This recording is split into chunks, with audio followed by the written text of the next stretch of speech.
ఒక పనికిరాని దక్షత లేని పాలకుడు ఇంకొకరు లేరు ఈ దేశంలో అనేది మాత్రం తేలిపోయింది. అట్లాగే ఇంకోటి కూడా తేలిపోయింది. ఏవైతే వీళ్ళు ఒక 420 హామీలతో అభయ హస్తం అనే పేరు మీద ఇచ్చిన మేనిఫెస్టో, అందులో సబ్బండ వర్గాలకు కలిపి 420 హామీలు ఏవైతే ఇచ్చినరో, కాంగ్రెస్ మేనిఫెస్టో ఈ శతాబ్దపు అతిపెద్ద మోసం అనేది కూడా తేలిపోయింది.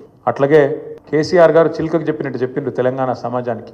ఢిల్లీ పార్టీలను నమ్మితే 60 ఏళ్ళు గోసపడ్డం, మళ్ళా మోసపోతే ఢిల్లీ పార్టీల చేతుల్లా మళ్ళా గోసపడతాం, మళ్ళా ఆగమైతాం అని చిల్కకు చెప్పినట్టు 100 సభలు మాట్లాడితే ప్రతి సభలో తెలంగాణ సమాజానికి ఒక అన్నగా, ఒక సోదరుడిగా, ఒక తండ్రిగా వారు చెప్పడం జరిగింది. ఆనాడు ఎన్నికల నాడు కేసీఆర్ గారు చెప్పిన ప్రతి మాట, ఢిల్లీ పార్టీలను నమ్మితే ఆగమైతే తెలంగాణ అని చెప్పిన మాట అక్షర సత్యం అని చెప్పి ఇవాళ రుజువు అయింది.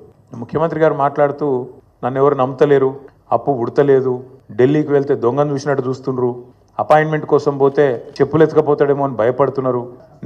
నాకు తెలిసైతే నాకు దగ్గర 48-49 ఏళ్ళు ఉన్నాయి. నేను కూడా రాజకీయాలను ఒక 35 ఏళ్ళకి వెళ్ళి చిన్నప్పటి నుంచి పేపర్లు చదివే అలవాటు ఉంది, టీవీ చూసే అలవాటు ఉంది, రాజకీయ కుటుంబంలో పుట్టిన కాబట్టి దగ్గర నేను కూడా ఒక 10-15 మంది ముఖ్యమంత్రులు వాళ్ళ నడవడిక, వాళ్ళ మాట తీరువన్నీ చూసినాను. మా పక్కన చాలామంది విశేషమైన అనుభవం కలిగిన వాళ్ళు ఉన్నారు. కానీ బహుశా ఇంత దివాలా కోరు మాటలు మాత్రం బహుశా ఈ దేశ చరిత్రలనే ఏ రాజకీయ నాయకుడు కూడా మాట్లాడలేదు. ముఖ్యమంత్రి కాదు, ఏ రాజకీయ నాయకుడు కూడా మాట్లాడలేదు. ఒక్క మాటలో చెప్పాలంటే రేవంత్ రెడ్డి గారు నిన్న నాకు పరిపాలన చేత కాదు అని కాడి పడేసిండని చెప్పక తప్పదు.